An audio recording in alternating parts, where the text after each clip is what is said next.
Welcome to episode 81 of the Camerosity Podcast, the world's highest rated open source film photography podcast. My name is Mike Ekman, and we are back with another episode. At the end of the last episode, we promised you an entire show dedicated to Zeiss-Ikon, and as it often does, life gets in the way and we were unprepared to do justice to this very important and complicated brand. In addition to that, tonight we are without half of our hosts, as both Antony and Theo were unable to make the regular recording, leaving Paul and Mike to fend for themselves. So we decided to punt the Zeiss-Ikon discussion to another episode and pivot to an episode entirely about gas. As hopefully you all already know, the greatest strength of this podcast is our ability to do without any preparation, talk about pretty much anything. So anything is what we are ready to deliver. Mike has some cool recent pickups that he wants to share with you, and Paul is ready with a lifelong supply of camera collecting and selling stories to deliver. In the spirit of an episode without half of our hosts, we're skipping past the introductions and diving right in. Looks like we have a bunch of people in the waiting room, so let's let them in and get started. We have a bunch of people here today. Several names that I recognize, a few that I don't. Looks like we got some Europeans here, too. I see Mark Beatles calling in from the UK. I think he's working, though. Fernando in Germany. Fernando, welcome back. Will Pinkham's here. Wayne, is that Wannes Scheipers? Yep. How you doing? Oh, I should have recognized the mustache. Rafael E, Charles Lawson, Andrew Curley, Jem. I don't recognize any of those names. Hello. All right, well, welcome, everybody. We're without Theo today. We had some scheduling issues this week. Unfortunately, we weren't able to prepare as best as we would like, so we're kind of just winging it today. I know we promised some Zeiss discussion, and I suspect at least some of you might be here for that. So any topic is on the table. I know that any of us have received a lot of new things. I think I was the first person to fall for gas from the 80s episode, because shortly after that episode was recorded, we were talking about the 1980s SLRs that had the lenses where there was external autofocusing motors, one of which was the Contax MEF. So just out of curiosity, I searched eBay to see if there were any good examples worth bidding on, and I found a one in Japan from a Japanese seller that I put an opening bid on, and a couple days later, I was the only person bidding on it. So it hasn't arrived yet, but I do have a Contax MEF coming, and I'll be able to do like a comparison between that and some of the other cameras that are very similar. Do you have an OM77? No, I don't have any of the PowerFocus Olympus models. I was just trying to remember what else. The OM77 and the MEF. What else was there? Canon had the T80, which I already have. We talked about that. We had plenty of those. The AL1 and the Minolta X600, which didn't necessarily support the lenses, but they had that autofocus confirmation light that you love so much. But I think the one thing that I showed the review camera, the AC3, and I don't think I explained it well enough, because the review non-lens that I have on it is completely independent of the body. They did make a later version of that camera that did have body to lens communication, but I think what's so cool about that lens is that it didn't even have any kind of body to lens communication. So that means the lens works completely independent by itself, and you could mount it to any K mount camera. I think I mentioned you could put it on a K1000 or an MX and effectively have autofocus on those bodies too. So I haven't shot it yet. I fully expect the focusing performance to be terrible. I may never even shoot the MEF, but it looked like a nice model. And if I'm going to bid on an opening bid and get it without any competition, it was definitely cheap. So once I have it, I'll share any additional thoughts that I have for it. But my biggest thing that I'm super excited about that we did not talk about, a model that I've wanted to get my hands on for quite a while. I had to use my, I don't think I have clout. I don't know if that's the right word for it, but I had to leverage, it's not what you know, it's who you know. And Paul was gracious enough to put me in touch with the people at Roberts Camera that operate Use Photo Pro at Indianapolis, Indiana, which is not too far from where I live, because they had a camera for sale. It had been up there for quite a while. No one was bidding on it. It's one of those cameras that's so rare that it's just hard to evaluate. And the market has been down. We've talked about this a lot. Cameras that sold for over $1,000 might only be getting half that now. Dan Tamarkin had the Tamarkin auction this past Saturday. I had the Ilford Witness that I reviewed, which it's not my camera, but I brokered it from a listener in the UK, and that was in the auction, and that didn't sell. And Dan even commented that some of the lenses and what they might have fetched in years past weren't even getting bidder. So in terms of the used camera market, specifically high dollar items, you're just not seeing the prices that these things used to sell for. So anyway, they have this camera. It's called the Detrola 400. So this is an American rangefinder. It was made by Detrola in Detroit, Michigan.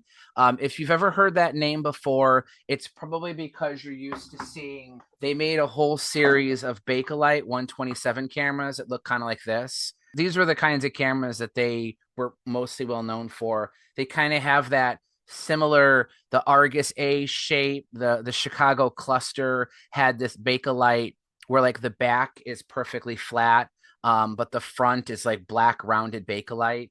This camera shoots 127 film, 4x3 images on it. So this is the typical Detrola camera, but they made one additional model, 35 millimeter rangefinder. As everybody seems to do, whenever you have what I like to refer to as a Leica adjacent camera, people at one time would call this the American Leica, which it absolutely is not. It's a rangefinder, it's a camera, and it shoots 35 millimeter film, and that's about where the similarities end. It does loosely have a similarly shaped body. It does have a screw mount, but it's a 38 millimeter lens, which is, for obvious reasons, is incompatible. This one has a Wollensak 50 millimeter 3.5 lens on it. But the most remarkable thing about this camera, in addition to its rareness, is that it works perfectly. So anyway, I asked Paul, would you be able to put me in touch with somebody there? And, it doesn't hurt to ask, but will they let me borrow that camera? And who did you end up getting in touch with, Paul? Nelson Coppage, who is their lead buyer, used to be the lead buyer at KEH for years. Mm-hmm. He's an old friend. And I can tell you that KEH, when Nelson was there, was a great place to buy. But since Nelson has left and the company has sold, if you're looking for anything used in particular in the U.S., used Photo Pro with its Robert sales arm is really a good place to check. Yeah. They're very accommodating and they check things out very carefully. So I was pretty excited to handle this. I'll definitely have a review coming of it. According to Stephen Gandy's site, there were less than 800 made. Nobody really knows for sure. I think it's one of those one and done cameras where they got in a little over their head. They produced something that they couldn't feasibly reproduce fast enough. It was too expensive for its intended audience. And then the last nail in the coffin is that this camera debuted in like mid 1940. A year later, the United States had entered World War II, and the need for manufacturing to produce stuff for the war effort basically, meant that a lot of these smaller companies had to switch over to other things, and they never continued after the year. So the Pentax MEF and the Detrola are, well, the Pentax isn't shown up yet, but those are kind of like my two recent pickups. And I've already shot a roll of Panatomic X and the Detrola. The shutter seems to work fine. I wanted to pick a film that was at least kind of around in the era in which it was made. Panax, I think it was back to the 30s, but the formulation was completely different. But I figure it's close enough. So, Mike, is that a loaner, a rental, or a purchase? It's a loaner. I promise to have it returned to them in a couple weeks. And so far I am liking it. It's an impractical camera. I don't know if I can work out a deal, but maybe I could come up with some kind of way to trade something for them. Cause I have, in my opinion, every significant American camera except this one. So in a way, this will kind of like complete the collection. I have an Extra, I have the Bell and Howell Photon, I have a Cardin, assorted Arguses and the Claris and such like that. So to have this would be kind of cool. And I'm hoping I could find a way to come up with a deal with them and end up keeping it. But as of right now, it's just a loaner. As far as the American cameras, what would you think what would you, in your opinion, would be like the top level of the American made cameras? In terms of features and functionality, It would have to be a tie between the Kodak Extra and the Bill and Howell Photon. Both of those were incredibly innovative cameras.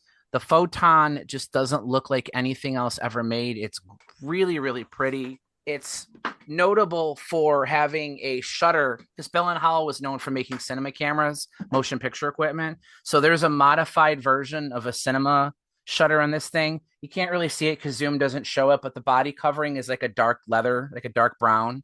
So it kind of gives it like a unique look. It's got this kind of like the Art Deco stripes kind of going across the top. It's not obvious by looking at it, but the Contax rangefinder was an inspiration for it. It's this little wheel here on the side is actually a focus wheel. You can see the lenses spinning. So it kind of took that cue like a remote focus wheel. And what, like I said, it's got the motor drive wind up and everything. And what I really like about it is, in addition to being able to fire the shutter one at a time, it's got a rapid fire mode, which is really neat. The Extra would be cool too. The problem is both are pretty hard to find, and neither are known for working very easily. So, I mean, to answer your question, if you're purely going based off of specs, it would be one of those two. If your question was, what's the best usable American rangefinder? I'd have to go with Kodak. I really like the Signets. They're on paper, they're not the most exciting cameras. The Signet 35 has only, I think, a 4-speed shutter, so it kind of limits your exposure possibilities. But the camera is super simple. If it does break, it's very easy to clean, very easy to get working. The Signet 35 has a 4-element. It's still called an Ektar lens, but it's not the same thing as the one from the Medalist. It's a reformulation, but it produces wonderfully sharp images, very easy to use. It has a very distinct look, doesn't look like anything else, and they're pretty cheap too. So like, if there was someone that wanted to get into American cameras and wanted a good one, good value, good pictures, and has a really good chance of working, I would definitely say the Signet 35. That and the Mercury too. Yeah, that's a very innovative, fun camera. Also an interchangeable lens. A lot of people don't realize the lens comes off that thing. They did make a couple different lenses for it. There's even it's called a Hexar, but it's not made by Konishiroku or Konica. Somebody else made a Hexar lens for it that's got an f2 aperture, so incredibly rare. But they made a telephoto lens for it. There's a whole bunch of accessories for the Mercuries, and they have woolen sack lenses. I mean, like the Trolla. In my opinion, anytime I've ever handled a camera or shot a camera that's got a woolen sack lens, they were an excellent optical company, and the images those cameras make are quite good. Thanks. Yeah, I was just curious. There's like a lot of American cameras, I think, that are not so great. And I wouldn't say we were a leader in the sort of camera industry, but I always find it fascinating that there's just so many of them, and there were so many companies like early on trying to make all these different cameras. I think they're great. Yeah. I think I have the Kodak Signet 35. The Kodak Signets and the Kodak 35s were very nice cameras. I mean, I contend that black Kodak 35 is one of the prettiest U.S. cameras ever. What was the military version of it, Mike? Wasn't that the Kodak 35? Yeah, there's a black version of that too. There's a black chrome. It was just a beautiful camera. Here's a black Signet 35. Yeah, that's the one. Black and olive drab. They made those for the Signal Corps. Okay, yeah. Beautiful cameras. It's got the there on the back or bottom of that. There's the U.S. Signal Corps plaque. 11. Yep. The Signet 35 that I was talking about is basically this exact same camera, just not black. The black ones are kind of hard to find, but get the basic chrome ones. If they don't work, you can clean it yourself. Honestly, the shutter's really easy to get apart and just spray out some dirt. If you want to send it in for a proper CLA, you can, but they do make really wonderful images. And the Model 800, was that the only one that took interchangeable lenses? The 80, yeah. That's Signet as well. Yeah, Signet Model 800. It's actually 80, Signet 80. 80, yeah. This is a neat camera, also takes good pictures when they work. The lens mount is diabolical. It's not quite as bad as the Argus C44's mount, but I've found many of these where the lens comes off and it won't go back on. The shutters on these are problematic too. It's got a really huge viewfinder. I mean, you can actually see through it. If I could hold that up to the laptop camera, it's life size. This accessory on the top is a frame finder for some of the auxiliary lenses, which I don't have. But I think they made 3 different focal lengths for this camera. But yeah, you're right, Paul. It's the only of the Signet series with interchangeable lenses. The rumor goes with this camera is by the time they made it, rangefinders have fallen out of popularity so far. No one was buying premium American cameras, and for the prices they wanted to sell these for, they just couldn't move them. So years after Kodak discontinued this model, reportedly camera stores still had a whole bunch of them in inventory that they were basically giving away free to people. Going back to last episode, which I thought turned out really well, and I don't want to spend a ton of time here too, but we never did get to talk about bridge cameras. I had teased the Ricoh Mirai. This camera I think came out in '88.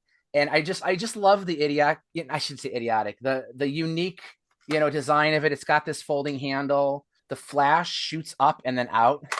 So it goes in and then back out like that. It's got like a basic zoom, 35 to 135. This was the predecessor to slightly better bridge cameras like the Olympus IS series, the IS 1, 2, and 3. Shannon had the Genesis. And I think that the whole thing with bridge cameras is the manufacturers we're getting new technologies with plastics and electronics that allow them to do different things with shapes and functionality that they couldn't previously do. So, if you think of as soon as SLRs kind of hit the market in the late 50s, 1960s, what we basically considered a camera to look like didn't change significantly. Certainly there were a few minor deviations to the original formula, but it wasn't really until like the mid to late 80s where we really started to see a significant change in direction. And not all were successful. If you like ugly looking cameras, the Mirai is a pretty cool one to have. Minolta had a camera too that was, similar shape, but it just didn't have the folding handle. But I do really like those. I think they're fun. Don't forget the Futura, Mike. Oh yeah. It looks like a Coke can.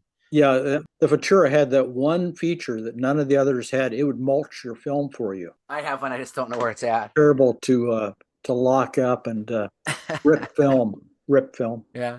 If you take a bad picture, it'll delete it for you and just destroy the Yeah, whole you don't roll. have to worry about it. You never got a bad picture because you usually didn't get anything anyway.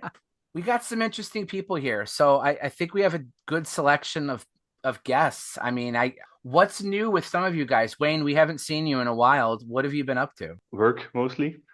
It's dark now, so I can't really go out to shoot anymore. Yeah. It's sad. I picked up some good books lately. So this little book I just picked up about the Vest Pocket Kodak in the First World War. We're going to have to get a copy of that for Rudy. Neat little book, mostly about its use in the war, but it's... What's interesting about the Vest Pocket, I'm sure your book covers it, but they put a lot of different lenses on those cameras. They can be found with Zeiss Tessars. They can be found with Ingenue, lenses from Paris. Obviously, they had American lenses. They had doublets, cheap doublets to rapid rectilinear lenses.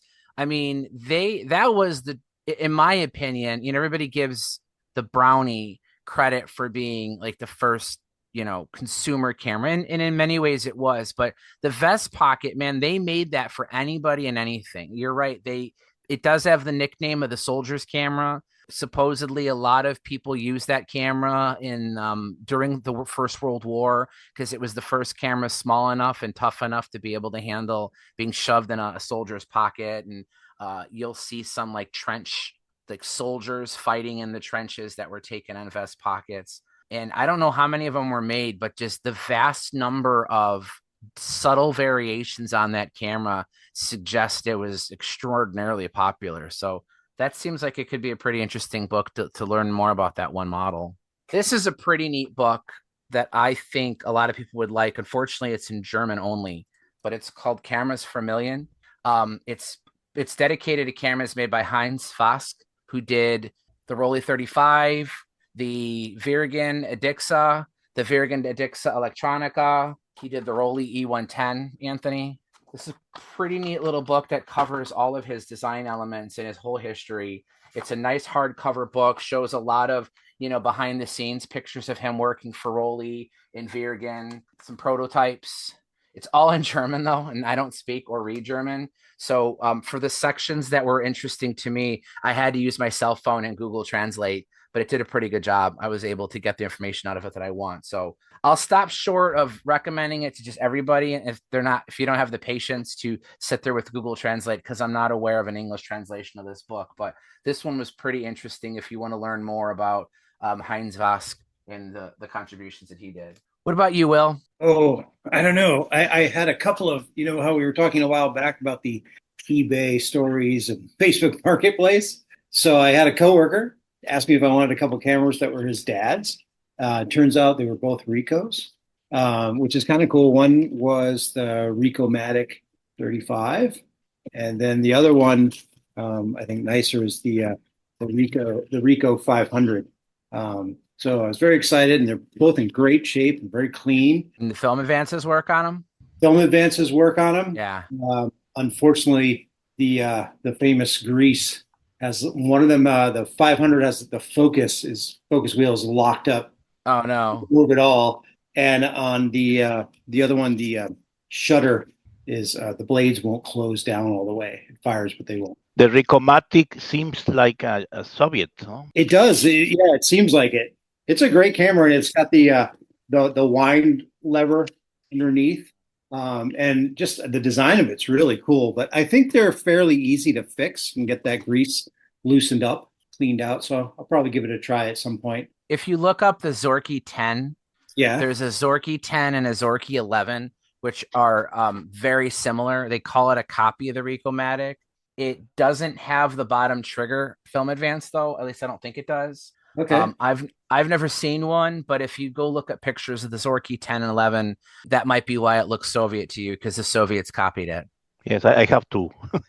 Do you? Okay. Does it have the bottom trigger film advance? No, it's in the top. Normal. Okay. Normal. Yeah, that's maybe they couldn't figure that part of it out, but it does look very similar. Then my other, it's not really a still camera, but do you guys know the Pixel 2000, which was a video camera from 1987 that records on audio cassette tapes. I bought it new when it came out, and I have filmed so many punk rock shows with that. And I've got shoe boxes full of cassettes because to be able to shoot at the right, to be able to get video, it's like 5 times speed the cassette moves across the head. So you get like 10 minutes per side of a cassette.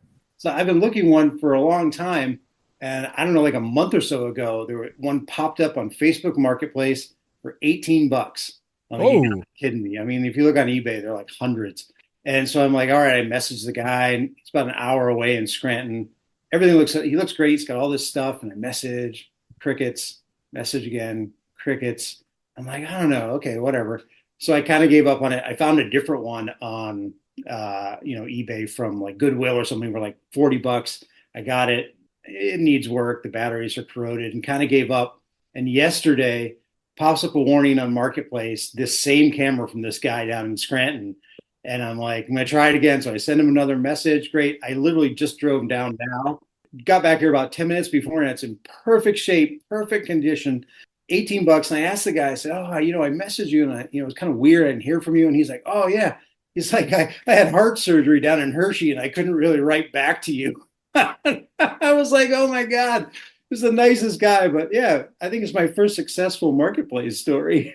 Yeah, most of those pixels have been pretty heavily modified over the years by different artists to be able to modulate the output. Yeah, that's I saw years ago, and that's what kind of attracted me to them. They just look like they'd be a lot of fun. Now I have to find cassette tapes. That's the hard part, right? Yeah, they are a blast to play with. So I assume you have to use the camera itself as the playback device too. Yes. Hook up some video cables to it. Wow. Yeah. That's the kind of stuff that I love. I love any out of the box cameras, stuff that did weird. It reminds me of the capacitance electronic disc. They called it RCA Selectivision, where it was an alternative to Laserdisc, where movies came on vinyl records. Wow. I have a bunch of them. I have a working player. Admittedly, I haven't probably touched it in 10 years, so I don't know if it still works, but there's just something fundamentally neat about watching a movie that's being played on an analog vinyl record. I mean, it's got a stylus and everything. It's super cool. Wow. That's cool. Yeah, the whole I read all the technology, how they developed that to record on the cassette tapes. It's really interesting. Wow. All right. Anyway. Well, that's an addendum to our video floppy that we were talking about in the last episode. So that's cool. If you do get some footage from it, please, I'd love to see it. Or Anthony, I don't know if you ever can find yours. Do you still have the camera anymore? Yes, I do. I haven't shot it in about it's probably been 15 years since I've shot with it. Okay. But All right. you know, it kind of gives you that look of like the landing on the moon, where you know it's black and white and it's pixelated. You know, I think it might be 480 resolution. Oh, it's probably lower than that, I would think. It may be 240, but because the tape's moving so fast, the audio is actually very good. So it's like Stanley Kubrick doesn't come out and shoot the moon landing for you or anything like that. No. I'm really sorry we didn't come better prepared for Zeiss stuff. It just wasn't going to work out today. So, does anybody have any Zeiss questions? I mean, it's not like we can't talk about it. Yes, I have a lot. Okay, all right. Well, this will be like the prelude to the Zeiss episode, because I know that when we do it, it's not going to fit into one episode. So let's get some stuff, any questions that you have now, and I'll do my best. Okay, let's begin with the Contarex. Contarex Bullseye, which is a beauty. And this is the Tenax. Taxona. I think in Germany okay. It was Taxona. The Taxona was post-war. Yes. So what's special about the Taxona? What does it shoot? What kind of images does it shoot? Yes, this you load it or move the film with this lever, and you fire directly through the lens. So it's got a trigger film advance on the body, and then the shutter release is opposite of it, but it shoots square images, right? Square, yes. Yeah. So it's like a robot. The Taxona is post-war. The pre-war would have been the Tenax 1, which is interesting because the Tenax 2 came before the Tenax 1 did. Yeah. So you show in the film gate. It's a 24 by 24 millimeter camera, so it's a bit smaller. I have both the pre-war Tenax 1 and 2.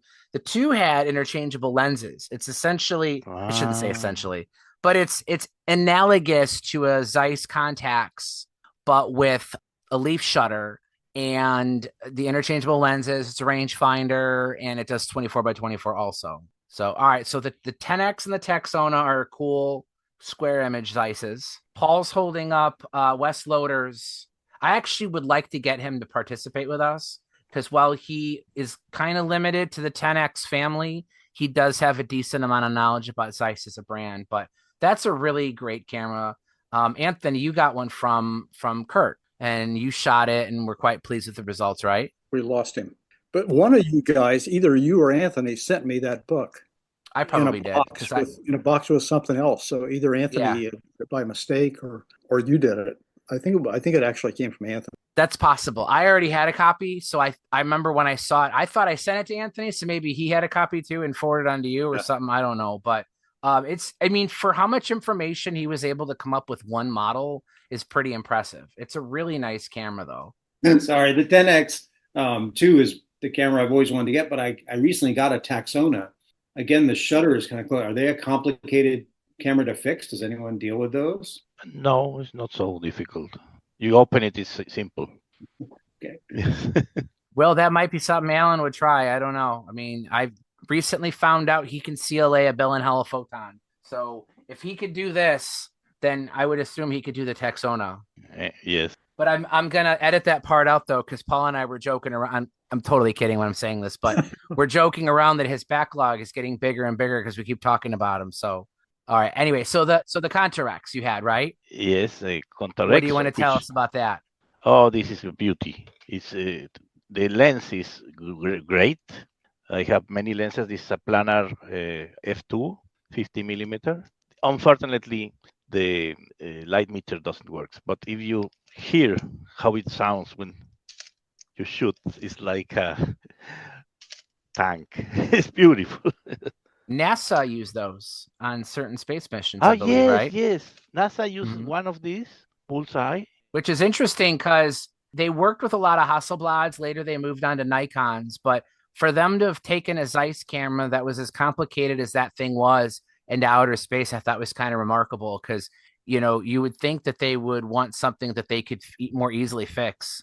Because I've heard that that's one of the most difficult cameras to fix. It's got some goofy number, like 5,000 individual parts or something like that inside there. I mean, it's for anybody who's never seen the Contarex Bullseye, it's got this big selenium light meter above the lens.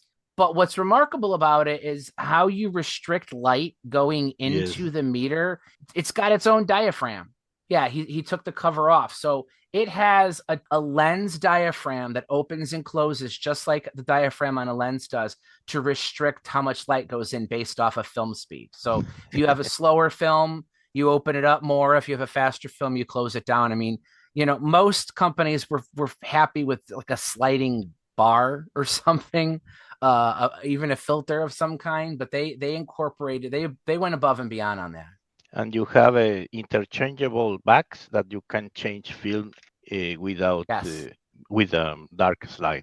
It's like a magazine camera where, you know, not all the backs can do it. You need the special back to do it, but it allows you to change rolls of film mid-roll and swap it out with, there you go. Okay, so Rafael's got one. One thing I find interesting about the Contarex is it has its own proprietary lens mount that no other camera ever used. And normally, when you have an SLR with a limited bayonet, or I shouldn't say bayonet, but any lens mount, like that there aren't many cameras that used it. Usually you can find those lenses for cheap because they have a very limited use, but not the Contarex. Those lenses go for crazy money. Well, part of that is because most of them have element separation. I mean, that's true. I have never figured out why those lenses in particular were so prone to having problems. I mean, I've seen them. I bet at least half of the lenses that I've gotten have had balsam separation, and the rest of them had a very bound up helicoid.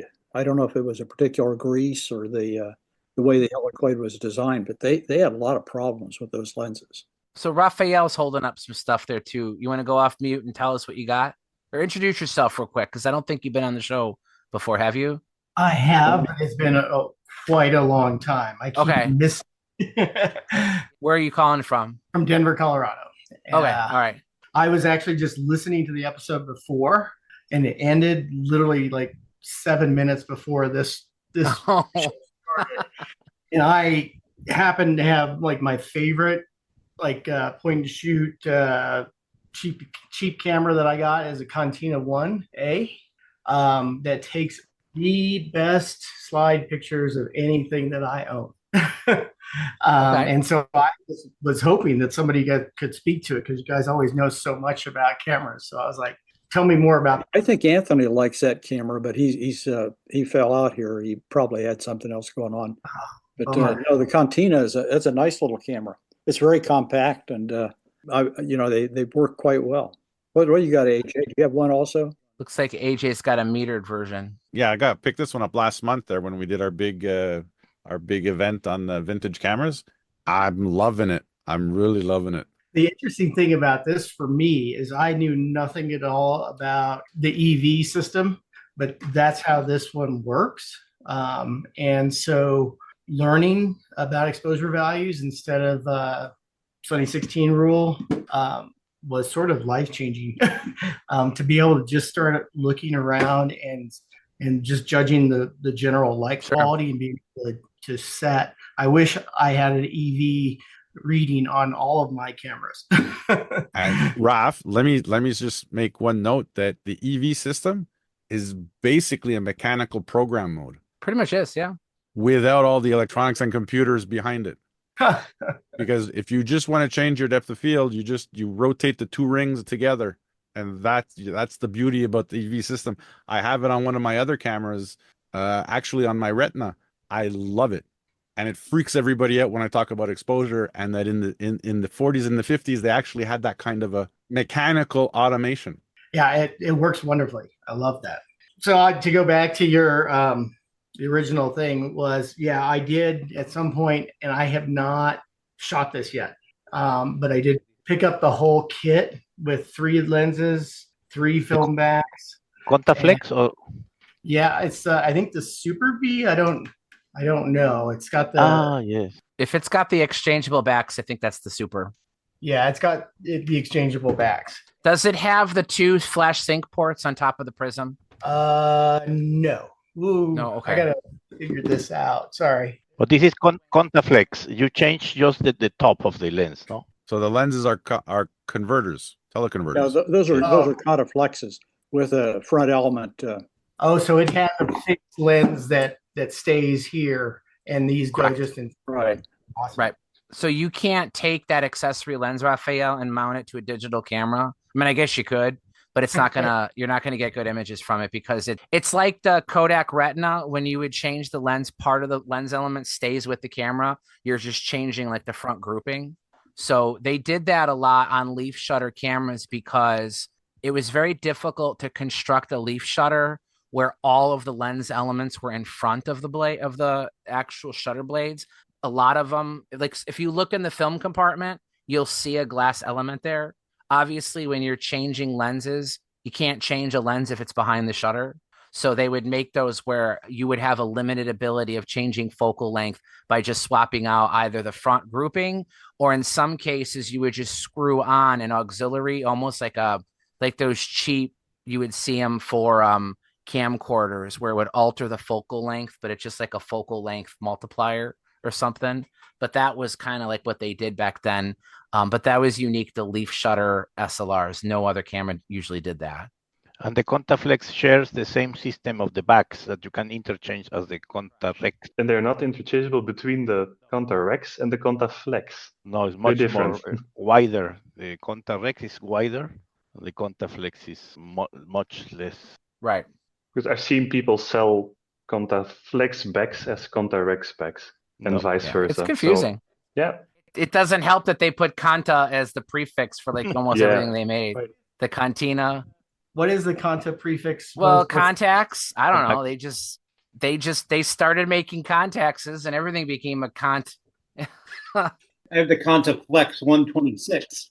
Was there interchangeability between ADOX and the Contaflex or Contarex? The ADOX? Which one? Yeah, I remember the ADOX 300 had interchangeable backs. Oh no, that'd be totally different. So they were their own. You have to open the door and then pull plug. Oh, okay. Yeah. Okay. Yeah, it's very different. And then my Zeiss collection also includes these two guys as well, which is the Contaflex. Ecoflex is wonderful. You have to be careful how to load and shoot. If you do not do it in the right order, maybe it will not work. Yeah, I don't know if you saw it, but I didn't know there was film in here. There's actually a roll of 35 millimeter in here that I just popped open and closed. And I closed it, and now I'm back in that territory where it's reset.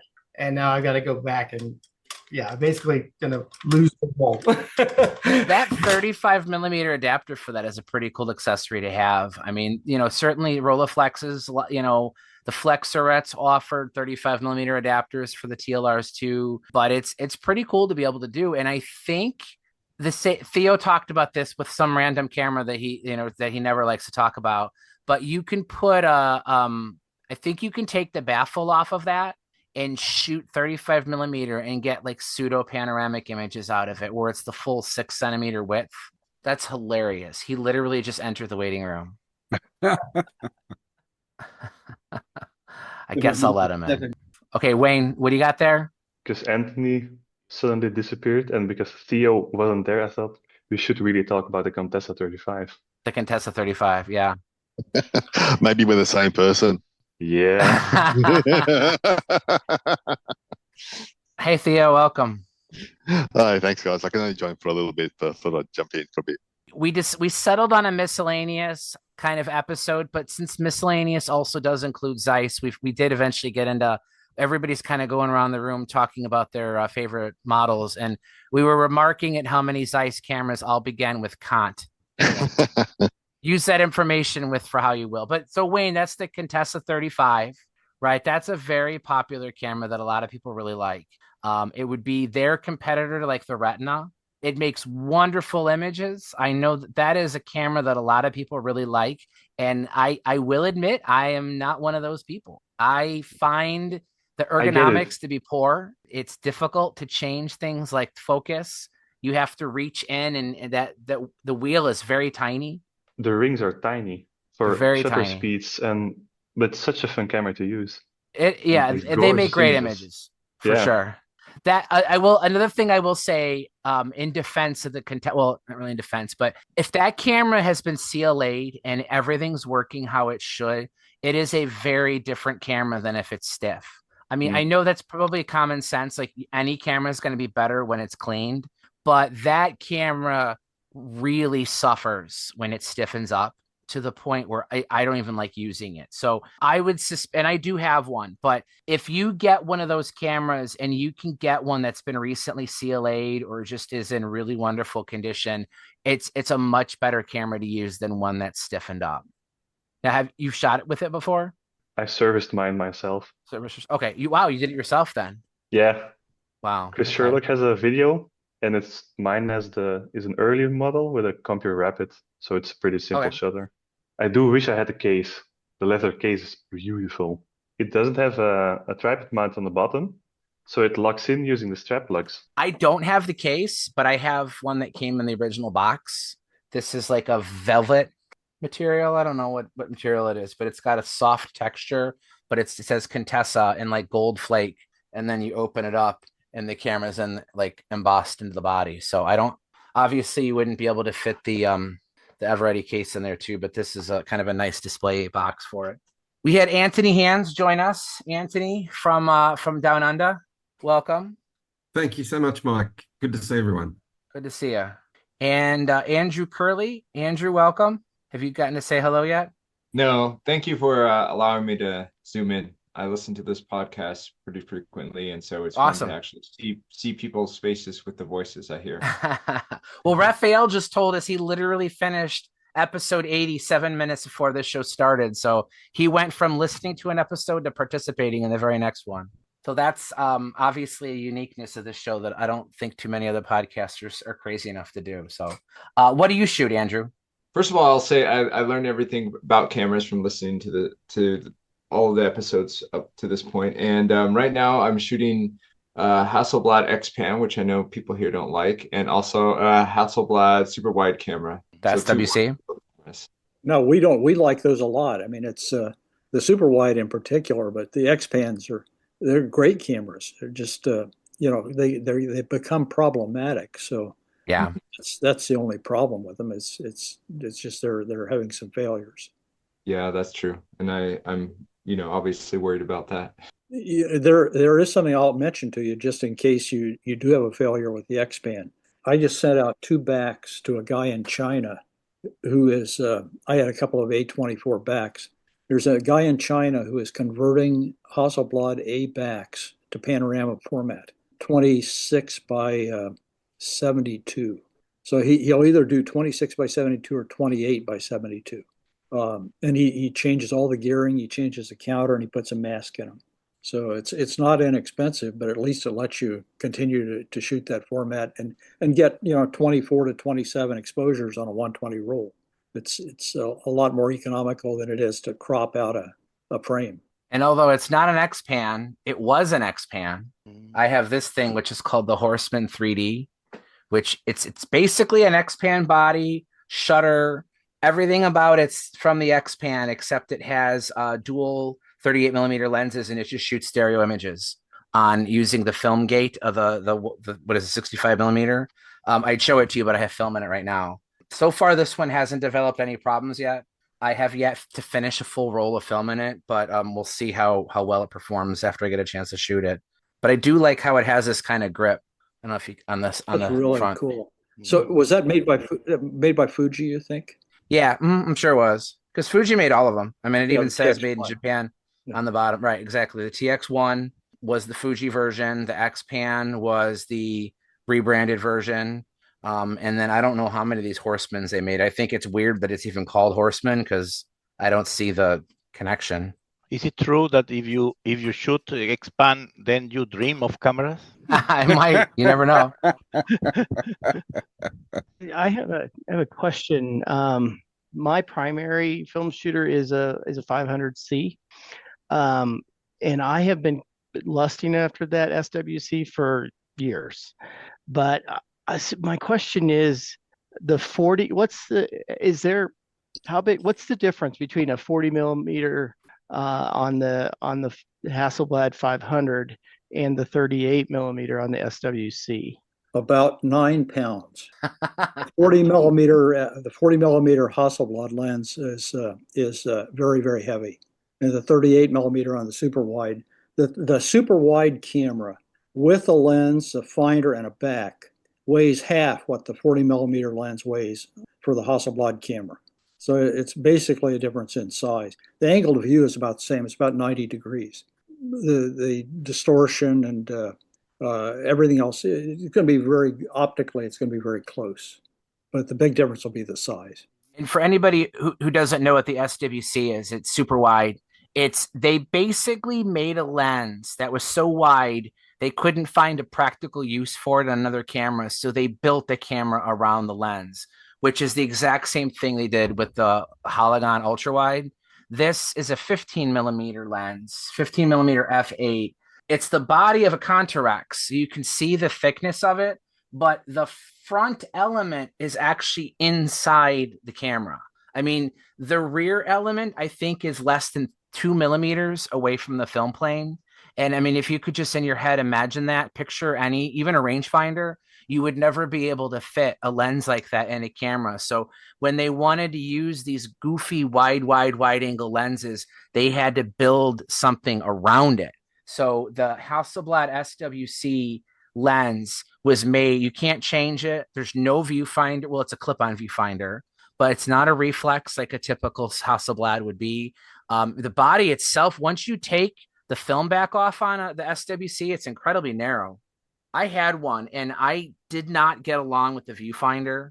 I found it didn't work with the way I like shooting cameras. So I ended up getting rid of it, but it's super cool to take images that wide on a medium format.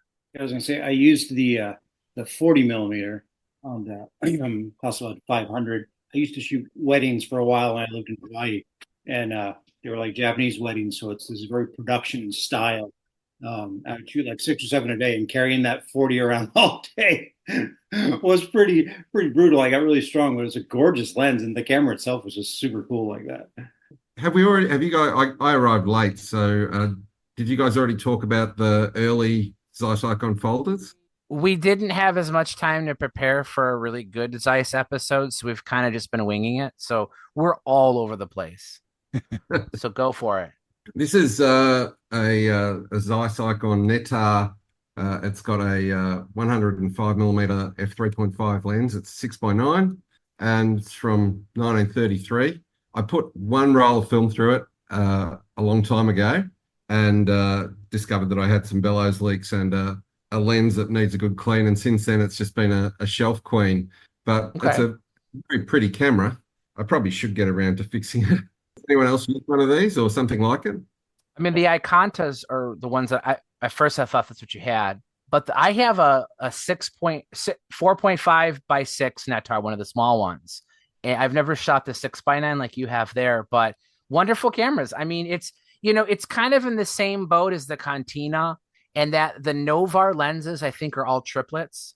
But if there was one company that knew how to make a good triplet, it was Zeiss. And you're going to get really great images out of those. And when you talk about what people like when they shoot film in old cameras, you talk about the film-like look of the images, maybe some vignetting, some softness around the edges. And those triplets do an exceedingly good job of that. So I would suspect that the images you're getting, Antony, out of that Nettar probably have a ton of character, yet they probably look very, very good. What kind of film do you primarily put through it? As I said, I've only shot one roll through this one, and that was a while ago, and I think it was Tri-X, but okay, a long time ago. But they're actually really, for a 6x9, it's tiny. It makes my GF670 look like huge against it. You could easily stick it into a coat pocket, like without any dramas when it's folded. They carry that through to the like Super Contas as well. I mean, you've got the same sort of form factor, but they've added full rangefinder functionality, which is just amazing. I'm with you on that one, Anthony. There's such a, like the one Wayne's got holding at the moment. There's such a unique camera in the way that they just fold up to nothing. Yet you've got top quality lenses and and generally a 6x9, even if a mediocre lens will actually give you a great result. What I don't understand, I use Icontas and Super Icontas, but I prefer the Besa, the Voigtländer, Besa 1 and Besa 2. I don't know why. For me, it's a better lens, color scope. Mike, you had said that on the Contina, they had the Novar, which my Iconta does, but that Contina that I have, this number 1, is a Pantar. What's there to know about a Pantar? Pantars were a lens that you saw a lot on the Contarexes or Contaflexes, and they were. What's the focal length on that lens? It's a 45. 45. Yeah, it's the same lens that was on the Contaflex. They made those also. I have one of those that was adapted to Sony, and it's an excellent lens. I mean, it's as good as any 50 millimeter lens I've found. So. I don't know. Mike would know the optical formula. I don't really know, but I can tell you that it performs really well. Yeah, like I said, that's what blew me away. Is I had been shooting Velvia 50, and I just happened to have some when I first took this out, and side by side with the 50 millimeter shots that I'd taken with my Nikons, the detail that this was capturing was I was seeing things in the picture I didn't even know were outside my front door. I had to go back out and go, is there really texture in the street signs like that? Cool. So who else has been shooting? Jim, do you have anything? You've been quiet. I was on mute. Sorry, I'm watching my son and he's asleep. I'm just making sure he doesn't cry and upset everybody. Okay. I just got back from holiday a little while ago and I shot more film on that than I have for a while, which is really nice. I brought my Fuji GS645W, which I love. That's one of my favorite medium format cameras. And I also brought a Fujifilm. They have this camera called the Instax Evo, which is like a little digital camera with a built-in Instax printer. Yeah. And so I brought that with me, and I had a whole stack of film. And so you take photos at events, and when you see people, and you have prints for yourself. You can give prints out to other people. You can duplicate them, which is nice. So it's like instant photography with a, with where it's duplicatable, which is cool. And then I sold I brought my GFX with me, but then I sold it when I got back. So it was a full Fujifilm trip this time. So are you replacing the GFX with anything, or is it? I swapped it for for something else that was fairly high value, but I'm in the middle of just doing an assessment of all of my gear and thinking about what I want to do, because I do have quite a bit of gear, and I'd like to, potentially downsize it and sort it into some things that I'm going to use more, rather than having as many shelf queens as I do. A couple of episodes ago, we had one of our listeners, a guy named Tom Zoss, called in, and Tom had a camera that he had. I'm not sure exactly what the story was. I know he bought it and he used it for a job and it worked quite well, but he never used it again. So I wound up buying it from him, and it isn't going to be here tomorrow, so I can't show you, but I can tell you what it is.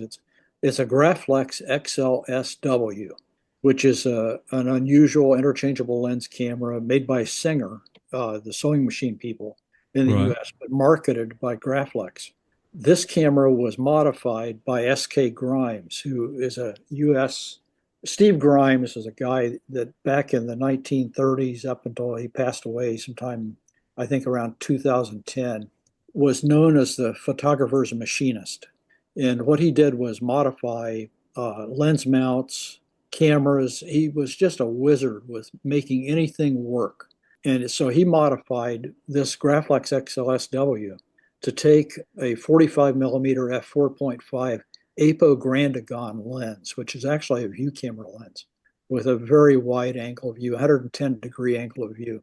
Has no rangefinder, but it is focusable, and it uses 6x9 Graflex rollbacks, because he also modified it with a Graflex back. So it's going to be That's so wide. yeah, an ultra It's going to wide. be like a 12 or a 14 or something. Yeah, probably close to that, but it'll be an RH8 back, so it's an 8 exposure 6x9 back. Anyway, I'm looking forward to getting that. That sounds like a lot of fun. I bought some stuff like a Leica M6 and some lenses and things like that from him as well, but who cares about that? The Graflex is the cool part. Yeah. Well, you can get an M6 any day. Sure. That sounds pretty rare. Sure. But one of these things is it's just I just sold my Plabel 69 SW, which was my other wide format or 6x9 wide angle camera. Is the 6.9 the same? Is it the same size as the 6.7 cameras that they made, or is it physically larger? No, it's much larger. Yeah, it's Right, much okay. larger. Yeah, it has a much wider lens on it. The folder Machina Plabel 67s were my favorite cameras for maybe 20 years. I was actually a dealer. I was one of the few of the dealers in the U.S. for that camera, and I wound up buying a bunch of them for myself. And I just loved it. This Plabel Machina 67 was just a great camera. So Andrew, what else do you shoot? Are you're shooting the super wide? Do you shoot a regular Hasselblad as well? No, actually, surprisingly, I wish I could have joined you all for the last episode too. With I also shoot a Nikon FA, and so I got that for the matrix metering that I heard was supposed to be good. I have a hard time metering on my own. You know, I tend to create problems, overexposed, underexposed. So something that meters nicely, I really like. I also have a question too about like the Contax. I don't really understand the difference between the Contax and the Contarex and all the cons that you all mentioned. And one camera that I had in mind was at my local camera store. I'm in Tucson, Arizona. Is a Contax 3A. It looks really cool. I'm interested in shooting a rangefinder. So I just don't know what people's experiences are with that camera. I'm really wanting to get that once I save enough money. So I'm just curious to know what people think. They're great lenses and they're great cameras when they work, but they're very, very problematic to find them that are in working condition. The shutters on them were held together with silk straps. They're very hard to find them that are in working order, 2s or 3s or 3As. Even the original Contax 1 can be a problem to find them that worked. I just recently had 2 of them that both of them worked perfectly until they didn't. And I mean, one of them literally died in my hands. It was all very sad. As far as the quality of the optics, the lenses are just fantastic. Really, if you want to try another rangefinder, I would really suggest start with a Canon. Canons are very reliable. They're like a thread mount lenses. The Canon LTM lenses were also very good. So you can get into it at a reasonable cost. The nice thing about the Contax though is that the lenses are limited in usefulness, but they can be adapted to digital mirrorless cameras. For any mount or how would you make that work? Sorry. For what? For another camera? Yeah, when you're putting it onto a digital camera. Because the Canon, the Contax mount, the 50 millimeter lens for a Contax does not have a focusing. There is no focusing on the lens. It's an internal bayonet. The other lenses are external bayonets, like Fernando is holding up there. They do have a focusing helicoid on them. So if you want to adapt them, you need to get an adapter that has the ability to focus it.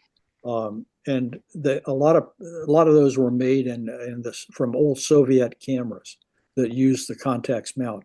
They work okay, but they are also not reliable.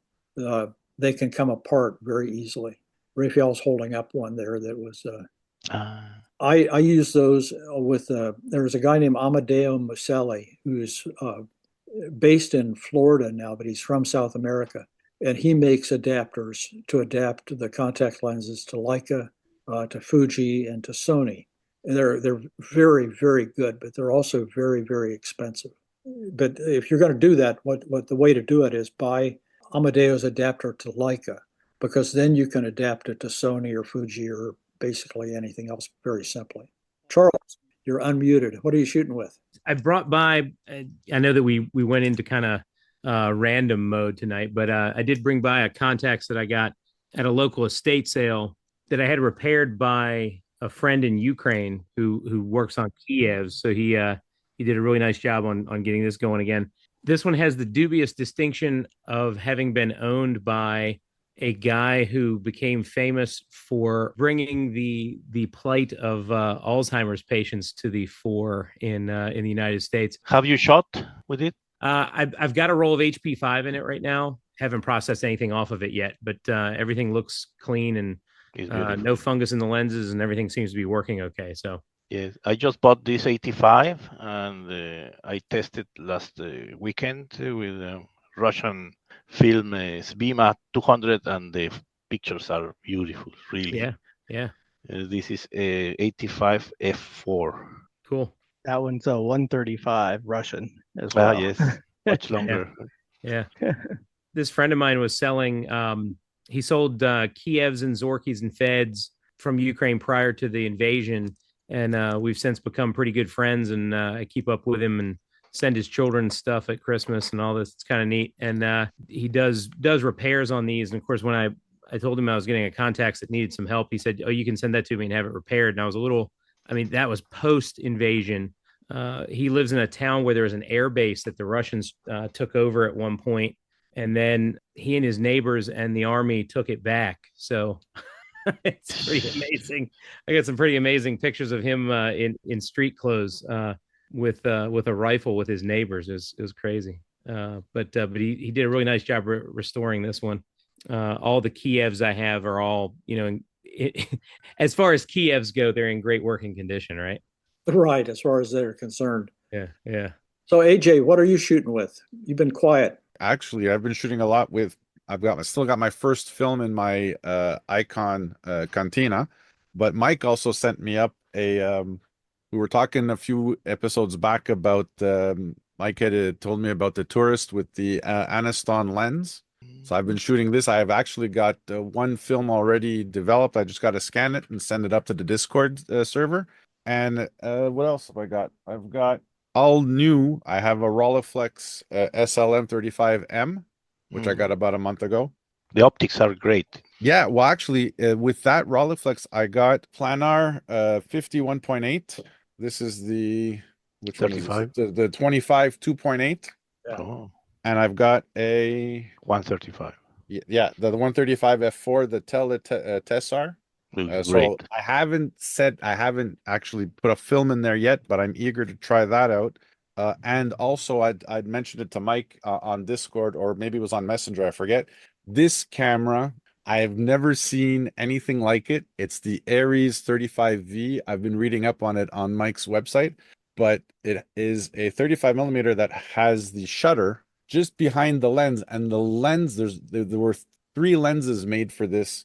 I believe this is a 45-19, but look at it's evidently, and the shutter is right behind the lens element, and they also made a 100 millimeter. Yeah. Let me look at the front. Show the camera the front of it again. The best lens for that, they made a 1.5 lens. I don't know if you said that already. No. Are there frame lines? Are there frame lines inside the viewfinder for the? Yep. Okay. Actually, so 3 frame lines. Yeah, and I believe it's for the 45 and the 100. You're right. There's a 4.5 centimeter and a 10 centimeter frame. They did not make a frame line for the 3.5, but you're just supposed to use the full image of the viewfinder for it. Okay. So what's outside of the 4.5 frame lines approximates what the wide angle lens will give you. And what's freaky about it is the depth of field scale here for the focus. You just there's a little button you press, and you just flip it from one focal length to the next to match it up with the lens, and then you have the depth of field scale for that particular lens. It's minor, but a historical relevance to that camera was Aries was a pretty good maker of cameras. A lot of their rangefinders were very good, but their distribution in the United States was done by Calamar, and Calamar liked rebranding things under their own name. Early on, they would sell things under the original manufacturer's name, but as the years went on, they wanted more and more companies to just make stuff and brand it as Calamar, and Iris didn't want to do that. So this, I believe, was the last model that Calamar imported into the United States. And as the Aries' only source of selling their cameras in the US, once that ended, that was the final nail in the coffin for the company, and they would be out of business like something like 2 years later. So it's not a good historical significance, but it was like the last model that you could buy new in the United States by that manufacturer. I just find that it's so interesting the type of a lens that it is. They made their own. They were called Coral, Coral was their brand of lenses, and they were very good. I mean, for them being a company that pretty much only existed in the 50s, I think they went out officially in 61, but for the most part, that's a post-war company that was gone by the very early 60s. They made really nice cameras. I wish that they had done better and could have continued. Yeah, Rafael's holding up, what is that, the V3L? 3L or 2L. 3C. They made a whole bunch of different models that are all very similar. Like there aren't significant differences. The 3C was very good. I have one called the Radar I. There's a 3L. They did make an SLR, which was not very good. Their rangefinders were excellent. They made a TLR called the Aries Flex. Some of the Aries Flex's lenses can be found with Coral lenses. Some had Olympus Zuiko lenses, and the really valuable ones had Nikkor lenses. Aries was a great company, and I don't know if you said it yet, AJ, but if you shoot that camera, I suspect you're going to get great shots from it. Oh, I can't wait. Honestly, I can't wait. But right now I'm having a lot of fun with your tourist. Did you mention that? I had to step out. Definitely. I have it right here. Very cool. I got my second roll in here already. You know, it's funny because I had mentioned a while back, I had sent Alex some cameras to borrow, and they got stuck in customs and got sent back to me. And then I received an email from Stephen Strangeways, who's been on the show a couple of times too. And he said he had a similar experience importing cameras into Canada. And on the customs form, if you put that it's a camera, all it takes is a customs agent to assume that means modern camera with a like lithium battery, and they'll reject it. Oh, really? So I don't think on yours, I might have said film camera. I can't remember what I put on there, but it's like, I don't want to lie on a customs form because that's a surefire of getting your package rejected. Oh, for sure. But I think that sometimes by being too honest, you shoot yourself in the foot because they see the word camera on the custom sheet and they assume it's got a battery. And because I didn't do the waiver for some kind of battery, they end up just rejecting it. And I think you got to be real careful when sending things across international borders for that. But I'm glad the tourist made it to you safely. Oh, yeah. I got a question for you, Mike. Sure. One of our listeners is my favorite winemaker, a guy named Ben Smith from Seattle, has a winery called Cadence. So if you see Cadence wines, try them. They're great. Sure. Ben asked a question about a camera that was on Facebook recently, the Kawa SE. Does that ring any bells at all to you? There's a Kawa SW. The SE had a Kepler viewfinder. So the viewfinder is looks like a peep sight for a yes. Yeah. Yes. It's the SW. SW. Right. Yes. Yeah. Okay. Tell him to Ekman it. What's that? Tell him to Ekman. I did a full review of this camera. Yes. Did you review it? Oh, yeah. Okay. I should have gone there first. Well, it's called the SW, not the SE. That's it. No, it's the SW. That's yeah, what I'm trying to say. Yeah, you said SE though. I know I did, but that wasn't what I meant. You should have known what I meant. This is a fixed lens, wide angle. It's a 28 millimeter lens, which at the time was the widest you could go. It's a full frame camera. It's a very rudimentary camera, but you mentioned probably the most interesting part, which is the Kepler viewfinder. And what that means is Johannes Kepler, is an early pioneer in telescope design, figured out a way by using prisms to create a viewfinder that's incredibly tiny. And it's hard to describe what a Kepler viewfinder looks like until you see it. But once you've seen them, you'll know what I mean by it, because you look through the viewfinder and only if your eye is very perfectly centered can you see the whole image. If you shift your eye to any side, it immediately goes dark. I don't understand the physics behind it, but what they're able to, I'm holding it up here and the tip of the viewfinder is tiny. Super small. It's smaller than a pea. I got This is a precision screwdriver with a 1.8 millimeter wide tip, and the viewfinder is barely larger than that. So I'd guess it's probably 2 millimeters in diameter is the hole. So it's incredibly tiny. It allows you to fit them into very compact spaces. It's like a poro prism, kinda, in that the rear eyepiece is not directly in front of the front, so the light's kind of bouncing around in there. And again, you could just Wikipedia it if you really want to learn the physics of it. But a Kepler viewfinder is incredibly tiny, but very bright. Like when I look through this, it's almost as bright as daylight. Whereas most viewfinders, generally you lose some kind of brightness to it.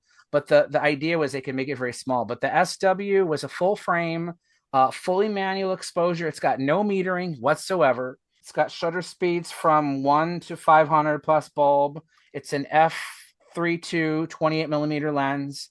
Takes great pictures, but it's not very common. I want to say they only made it for about a year or two. They're expensive too. Geez, I just looked them up. They're $300 and $600. They're very rare, and people tend to pay a lot of money for. There was another camera called a Walls Wide, which was similar. Olympus made a wide angle version of it's like the 35 wide, I think. There was a short phase in the mid 60s where people wanted to come up with these. You can't call it a rangefinder because there's no rangefinder. It's just scale focus, but wide angle. But there's so much depth of field. You don't need a Focus 8 on this. I mean, technically, Mike, the Kepler viewfinder works exactly like a Kepler telescope in the sense that the optics are reversed. So what the actual viewfinder is doing is the image that it's sending to your eye is larger than the image entering the viewfinder. So if I stick my eye through the front of it, it's very hard to because it's not meant to do this. But yeah, it's like a magnified, it's like I'm looking through a tiny telescope almost. There you go. So yeah, it's a backwards telescope turned into a tiny viewfinder. I should have said that from the beginning. But didn't you also say a few episodes back there was a camera that did? Oh, wasn't it the XA where the optics were reversed? The whole lens was reversed. The whole lens was reversed, exactly. Yeah. Mm-hmm. They did a reverse telephoto design, shrunk it down, and that's how they were able to make the 6-element lens on the original XA. But it wasn't the viewfinder. No, but I think it comes from the design of Kepler. It's very possible that they reverse the optics like that. Right. A similar principle. But it works really well. And I'm actually surprised that it wasn't employed in more cameras because, I mean, I can't emphasize enough how tiny it is. Like, in fact, if you see this camera sitting on a shelf, you would not know that's the viewfinder. It just looks like a bump. It almost looks like it's a button of some kind, but it's actually the front viewfinder. And the actual glass part of it is no more than 2 millimeters wide. It actually looks like a metering cell. Yeah, it really does. Well, it looks more like a metering cell than it does a viewfinder. But there's no meter, there's no rangefinder. This is actually an incredibly basic camera. In fact, I wouldn't pay that for it. To be honest with you, I'd rather just find a wide angle lens and put it on an SLR or something. All right, we took care of Ben. Can I ask a question from the last episode? Sure, go ahead. Sorry, I don't want to go back to the 80s, but I was just thinking about it this morning, and I thought I would ask if you're all here. One of the cameras that I like the most from the 80s in terms of the ergonomics and the way they look at the Nikon F301s and F501s. I was just wondering if any of you like them or if you had anything to say about their longevity, if they're reliable, that sort of thing. I have a couple, but I haven't used them very much. We did talk about them, but we talked about the North American names, the N2000 and the N2020. So that's the exact different model. Yep. That makes sense. For anybody who doesn't understand, Nikon, Canon did this too. Minolta did it too. A lot of companies did it where they branded their cameras differently depending on which market it was sold in. And as annoying as that is, there was a good reason for it, which was there was so much black market. They called it gray market. Importing is people would sometimes find it cheaper to get a camera from Japan, import it into the United States, and then sell it as new.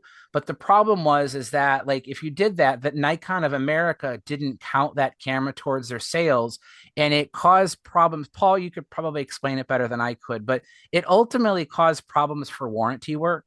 So Nikon would refuse to warranty a camera that was purchased in the wrong market for where it was intended to be sold. And they gave the cameras unique names like that. So like the the F301 in Japan was called the N2000 in the United States. But otherwise, they're the exact same camera. That's the same reason why in Minolta speak, you have the XD11 and the XD5 are the exact same camera. Their pro camera, the X1, was also called the XK and the XM. It just depended on whether it was sold in Japan, Europe, or the United States. But yeah, I did note that. I just got the models mixed up. That makes yep. sense. No, I mean I'll repeat it. I don't mind. I mean, I love those cameras. The 501, the N2020 here was, I believe, Nikon's first autofocus SLR. And while it is slow, it works pretty good. And I like that camera because it's kind of like a blend between Nikon's more classic styling and the newer era. You asked about longevity. I can't really speak to that, but I feel safe in saying that they're no better or worse than any other model from that same era. But if you have one that works, especially the 301, which is just manual focus only, it's quite a good camera. No, they're very trouble-free cameras. The only thing that ever really happened to them was you had battery leakage. Yeah. So don't leave batteries in it. They were prone to battery leakage. I think the original camera, when it came from the factory, took AAA batteries. They also made a AA battery base for it, which was better. So if you can find that AA base, I'd suggest picking one up. Yeah, I think my one does have the AA base. The grey import issue that you mentioned as well, that was still the case in Australia until about 10, 15 years ago. And so grey imports were a big thing.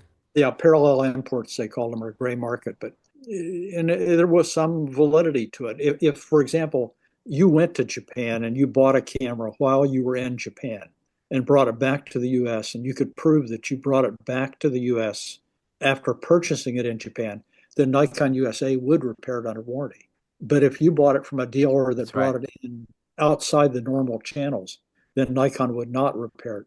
And that also extended to lenses because they knew the serial numbers of the lenses that they actually imported into the US. So it created problems for some people. We talked about this briefly on the Camera Store episode long ago, where in the pre-internet but mail order era, a lot of the big New York dealers were very guilty of that because they had the buying power to buy a crap load of these models, but they had to sell them as gray market. So they weren't like pulling the wool over people's eyes. They were being honest, but they would say like, this will not be warranted by Nikon of America. Like they would sell you a warranty. Right, their own warranty, but you would save money, and it was an otherwise good camera. Like there wasn't like these weren't refurbished or Chinese knockoffs or anything. They were the real deal. It's just they weren't meant to be sold here. But like what Paul said is absolutely correct. If you bought something overseas and you could provide proof of purchase in Japan, then they would be okay with it. They just knew that there was big business for people to circumvent their own distribution systems by just doing it themselves. Yeah, I recently found my I don't know why my A2E, my Canon A2E was gray market, because it should have been different nomenclature on the front, and I don't remember where I bought it in high school, but I found the gray market warranty card that I'd been sold at some sort of exorbitant price to cover my warranty. But I remember getting a break on the camera at 17, 18 years old when I bought it.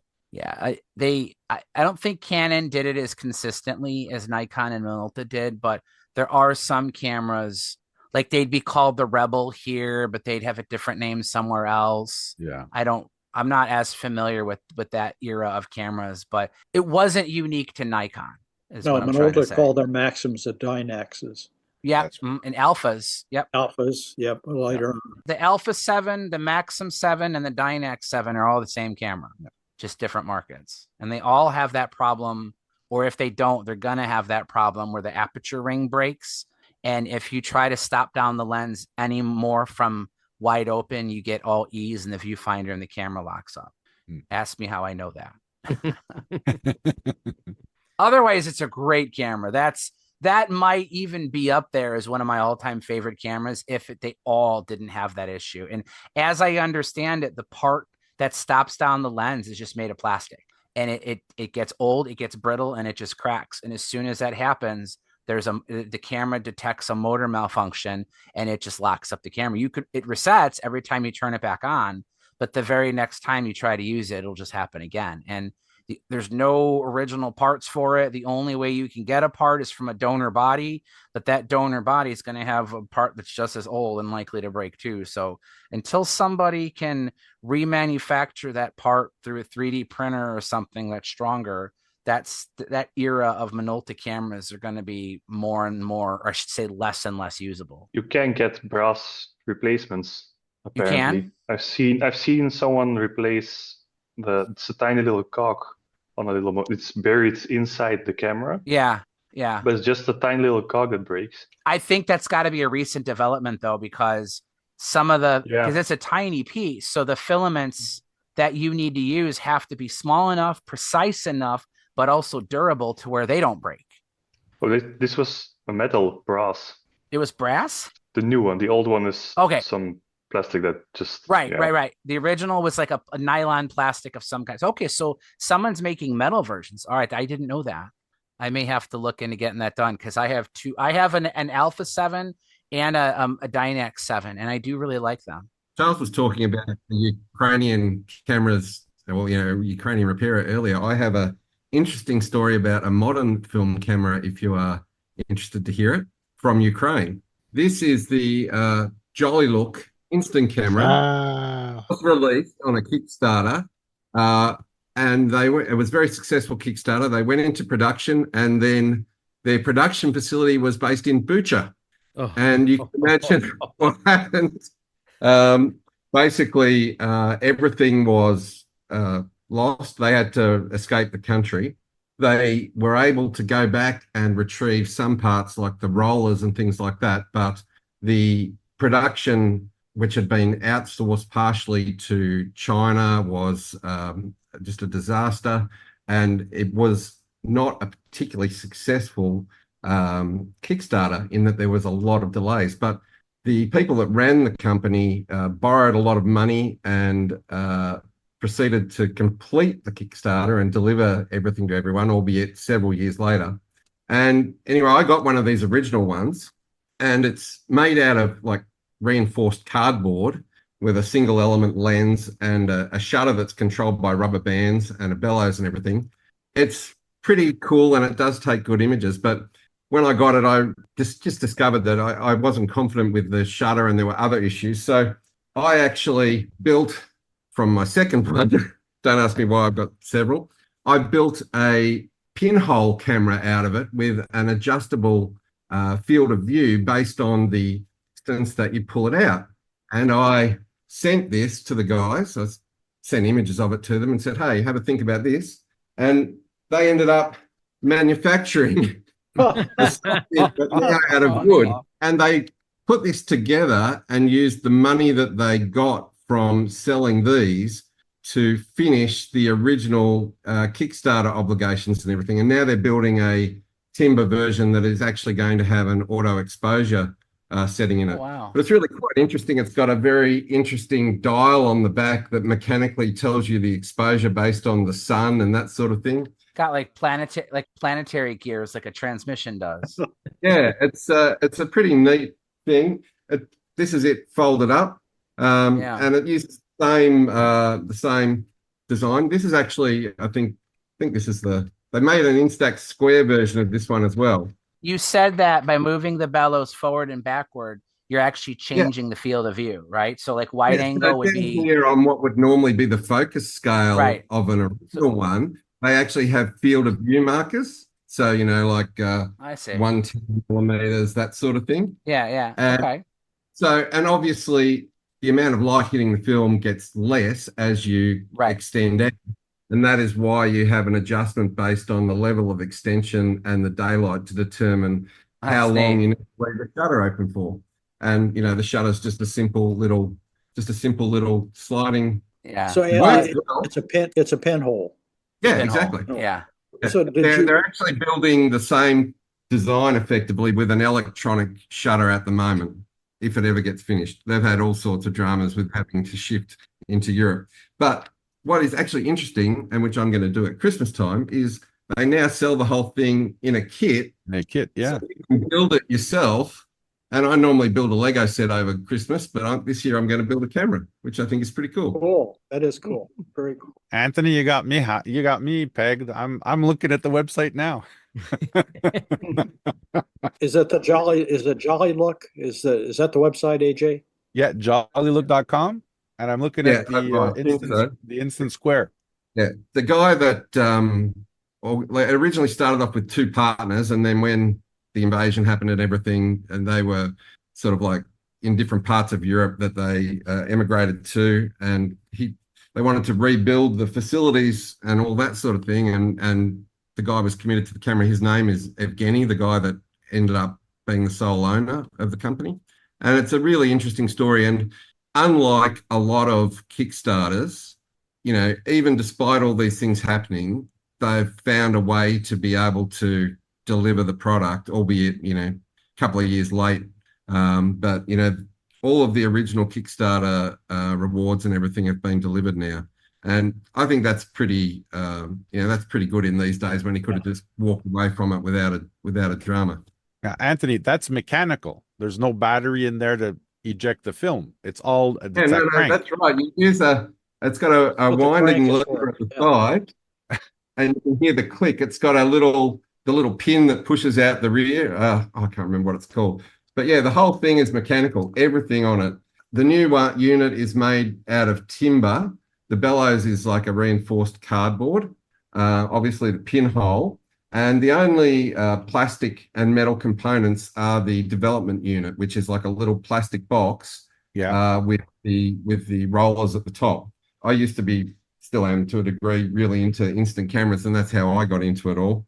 But yeah, the first one was a really interesting design, but when you look at it, you have to pull the actual bellows out, and it's loose, and you sit in a little like slot, and then you use they put these straws, were effectively straws in to hold the top of the bellows. So you bring this little sucker out to the extension you wanted, and it'd be like the new unit with the timber is so much better. It's a really nice design and much sturdier.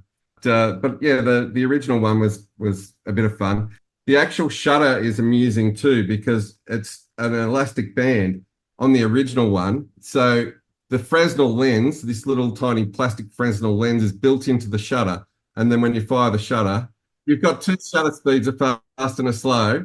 And so that was the original Jolly Look. But the new one that they're manufacturing now is going to have auto exposure, but with the same sort of all timber design and single lens element aesthetic. It's a bit of fun. When we were talking earlier about American cameras, another one I want to recommend if you're in the medium format. Now it is 620 again, so the usual disclaimers apply, but I really do like the Rolleiflex, the 40. There was the Argus 75, which was much more popular, but that's fixed focus, I think single shutter speed. This one has it's still pretty basic, but it's got a 4-speed shutter. So you can select between 4 different shutter speeds. It has a coded f4.5 triplet lens.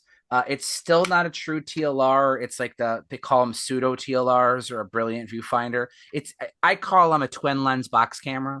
I mean, it's a waist level finder, but you get a very large and bright image, but it's not coupled to the focus of the lens. So you still have to rely on depth of field. But I shot this camera twice and I got really great images from it. I mean, I'd say comparable to like a Rolleiflex Cord, I would say, like, a good triplet TLR.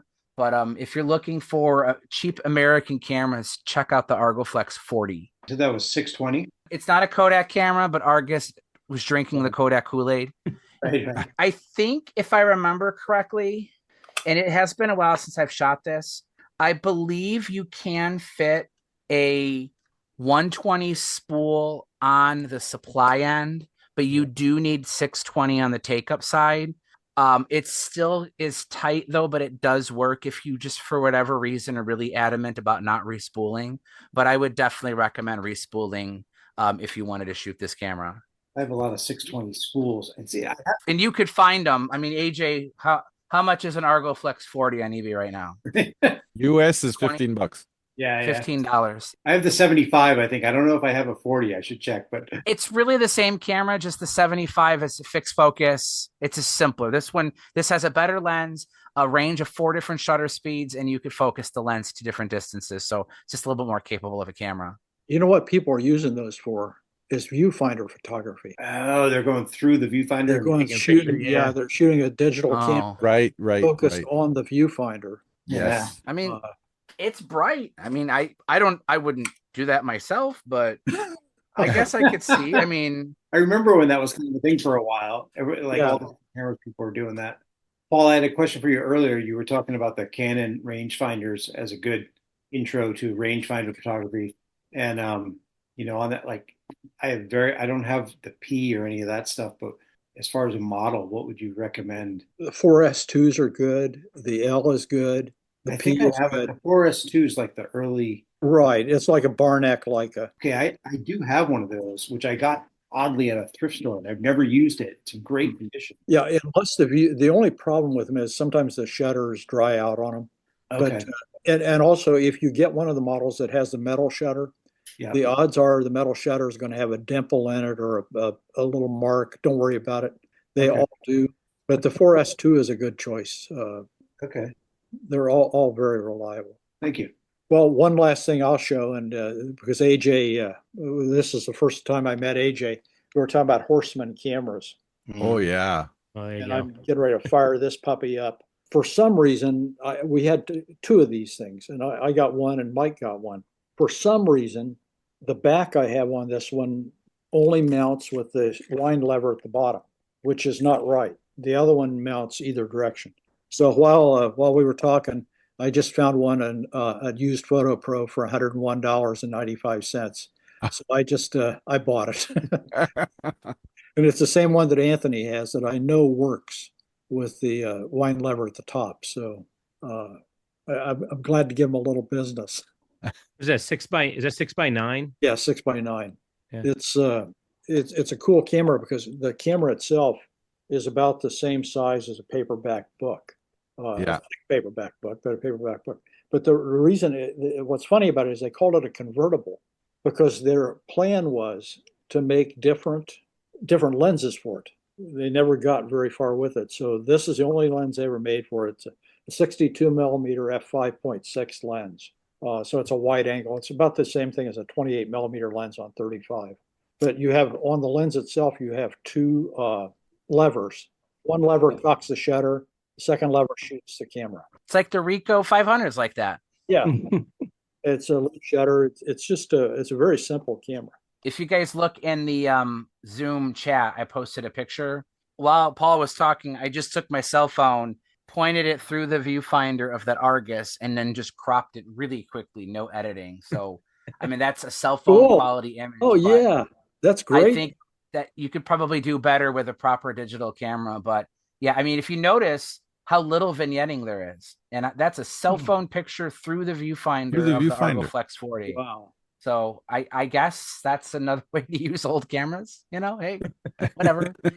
As long as they stay out of the landfill, it's fine with me. I forget the name of it off the top of my head, but there's a guy's doing a project right now, I think for the Polaroids, the like 210s and 120s with the bellows, and it's an adapter on the back that you slide your cell phone into. Yeah. So we're using the camera, and the cell phone is what's capturing the image. I forget the name of the project. I've been following it, but it's really a cool idea of just keeping the old things alive, with a different capture mechanism. Yeah. Well, that's what that I'm back. That's I don't know if you. Yeah. That's what that does. Is it how it works, or at least the original one was. Maybe they changed it, but they put a digital camera sensor on the bottom, and it points up the back and hits a 90-degree mirror. So it's facing forward, and there's a piece of ground glass in the film plane of your 35 millimeter camera. So the I'm back, they make it, and I'm doing air quotes here, they make it sound like you're turning a film camera into a digital camera, but really what you're doing is they just invented a really tiny, crappy digital camera that takes a picture of the ground glass. What they don't tell you is crop, and you have to mount like a motor down, So it's really big, heavy, and not good quality. Well, and Fernando, you speak English very well, but your accent, you said crop, but it sounded like crap. And both of those words, I don't remember which it's was. accurate either way. It was accurate either way. Whether you said crop or crap, they're both true. And I'm not, like my opinion on that is I'm not anyone that's gonna doo-doo on someone's desire to use a camera how they choose. Like, I'm not a purist. I don't get mad when people paint their cameras pink or do goofy things to them. I don't get mad when people, modify their camera. I don't like seeing cameras turned into lamps. But aside from that, as long as you're still using the camera at least close to how it was intended, that's fine. I'm back. I strongly disagree with how they presented that thing, like what it really was.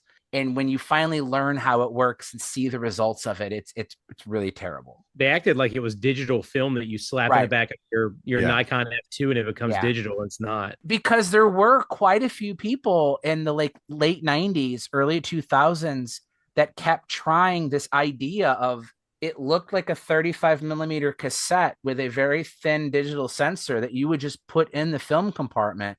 But even if you succeeded, for one, you're not going to get a full frame sensor. It's going to have like a 5:1 crop ratio. But in addition to that, if the whole point of shooting a vintage camera is to have the vintage camera experience, it's not coupled to the shutter release, winding like none of that does anything. You essentially have to have the camera in bulb mode and have the shutter just open the whole time where the digital sensor can then take its picture. I believe some of them coupled to the hot shoe. So it would use like the flash trigger to trigger the digital camera. So there was some level of integration, but the idea sounds cool. I would love it if I could just randomly take a camera off this wall and immediately use it like as if it was meant to be and just get a digital image out of it. But the feasibility and practicality, the functionality of it, it's not good. And I think that's why after all this time, nobody has truly come up with a good and affordable and practical way to do that. I've seen a guy on Instagram, and he has a blog as well. He's doing great work with movie cameras, Super 8, 8mm, 16, putting a Raspberry Pi unit in it, and having the actual shutter control the shutter of the camera, control the recording. Apparently, he uses a basic program that's meant for wildlife, little cameras you hide. Mm-hmm. They're motion activated. So it senses the motion of the shutter and it starts recording. That's cool. I'll send the link in the Discord. It's very interesting. I was going to say that stands to reason because that's a much smaller sensor area for a 8mm or 16mm, and you've got that cavity for the electronics that that cassette used to take. I mean, that seems a much better use case than analog cameras, 35 millimeter. Yeah, it's a nice way to save those cameras from the landfill as well. Yeah, for sure. Because to me, that's the most important part. Incredibly expensive to get film for and develop and scan. And yeah, I finally sold all my Super 8 stuff because I couldn't justify the cost. Now we know what Will's doing with that Pixel. Honestly, if there's one thing of this episode that's giving me gas, it's that. That just seems so neat. But like the Zap Shot, I can't use them. I mean, even if you found one that worked and found a cassette tape, getting it hooked up to a modern digital TV would probably be very difficult. Only to get sub-moon landing quality images. I think there's a mod that one guy does that has like an output on it, and there's another dude that's I forget his name too. He's adapting the old like VHS, Super 8s, High 8s, all those video cameras. You can use the DVR recorders in them, and you modify them. It's the DVR recorders will go in drones. They're really cheap, and they take like an SD card. And he's modifying those cameras, and you can put it in there, and it records into the digital directly on the RC outputs. Yeah. So I'm wondering if I can take the Pixel and create an output and then go into the DVR tape. But I think the cassette tape's the best way to go. I think it is. Yeah, because once you do that, it's just a digital camera inside the body of something else. Right. I could take my Narita and stick a tiny little cell phone camera in there and say it's a digital camera, but all I've really done is put a digital camera inside of another camera. So I like the original way, the crappy image. So Antony has gotten me going full manual though, because I was looking at that kit and seeing the mechanical instax and going, man, I could probably cut that out and modify it for the Hasselblad. And it turns out that Jolly Look actually sells just the instax square and mini development units themselves as just a little crank. Right. And so even for $49. So I already made a purchase like AJ. Actually, it's thanks to Paul that I got my Horseman going with the rollback for the 6x9, and it's thanks to Mike that he actually gave me kind of like from up here in the north a kick in the butt to start re-rolling 120 to 620 so I could get working on that, and I'm loving 6x9. How long does it take you to do one roll, AJ? One roll it takes me about 15 minutes. 15 minutes? 15 minutes. You're doing it wrong. Did 5 rolls. I did. Well, it's my first time I re-rolled them. Okay. All right. I'll give you that. But I did 5 rolls straight. At one point, we had some expired film, some 120 at home at the shop, the Kentmere Pan 100. And I didn't mention this, but I love on the back of the Tourist the so-called light meter. Yeah. What's it? Calculator. It's a calculator. Yeah. It's fantastic. It's fantastic. They made an 828 back for that camera where you could put Bantam film in it if you were so inclined. I don't know why you would do that, but you could. Once you get used to it, AJ, I can go in my bathroom. I'm here in a basement, so I have a bathroom with no lights. I just close the door, turn off the lights. It's pitch black. I can roll from start to finish 120 onto a 620 spool in 90 seconds. Really? Yeah, all you're doing is you're literally just hand rolling it from one spool to another and then back again. So you have to do it twice. You have to do it 2 times each time, because when you roll the first time, you're not at the end of the roll. You have to roll it a second time to put it back on, so you have to start. Exactly. But just how long does it take you to wind how long is a strip of 120? It's like 3 feet long. What I got stuck on was on a couple of the rolls. No, but the corner, when I'd roll it back onto the 620, I wouldn't get the film the width of it completely over the roll, like so it would kink. A fat roll. Yeah, so it would kink. You just got to maintain pressure with your fingers. So what I do is I actually use my thumb and I put tension on the inner spool of the 620 to create like a resistance, and that rolls it tighter. But you're right, if you do it loosely, they call that a fat roll, where the film isn't rolled on the spool tight enough, and its diameter increases and it goes beyond. It's just practice. I'm telling you. Do it a few more times. Now, don't get me wrong. Like, my hands will cramp up. Like, if I try to do 5 back to back, my hands would probably cramp up. But if I got to do 1 or 2 at a time, I get them done in 90 seconds. That's what happened to me after the third one. I kind of pushed through the 4th and 5th just to get them done. We had a great turnout today. I do apologize. We weren't as prepared for Zeiss-Ikon as I had wanted to. As you guys can see, Anthony's, limited today. Theo's not here at all, other than his brief appearance. I had some stuff come up too. We do have an idea for our next episode. Paul, I don't think we've completely hammered out the details yet, so I don't want to say what we're trying to do. Right? We're still up in the air. Sure. So we have something fun that we hope to be able to do for episode 82. And then after that, we're starting to get really close to the holiday season. So I don't know what our schedule is going to look like past that, but I promise you we will get to a more properly organized Zeiss-Ikon episode, even though we did discuss a lot of the models here too. Maybe we'll go in chronological order or something along those lines, because certainly we only scratched the surface here on this episode. I've literally put my schedule around your schedule. So I try to keep all the Monday nights where you guys are going to do a recording free, so I have no classes. All right. And I would suggest to plan a European friendly. Yes, we will. We will do that. We want to get Alex Vargas on. There's a few other people that want to come on. I'm always trying to get Stephen Dowling to come on, but the man's perpetually busy. There's so many people over there that I'd love to get on the show. I'd love to get Oleg Kalyevin to come on. There's so many people in other areas of the world that I want to get on. It's just the logistics and timing of it can be difficult. But Fernando, we will definitely do another Euro friendly. I don't want to call it a European episode because it's more than just that, but I just call it Euro time zone friendly. I met Tadeusz Plaki in Prague. Yeah. Once. Tadeusz is cool. Great guys. He's the person that I have to blame for getting the Opima because he talked about it. Beautiful camera, beautiful. The Miapta, we were talking about Miapta in the Czech Republic, and he talked about this, and I had to go get one. Stupid gas. Anyway. I wanted to dovetail when we were talking about Contax and we were talking about adapters.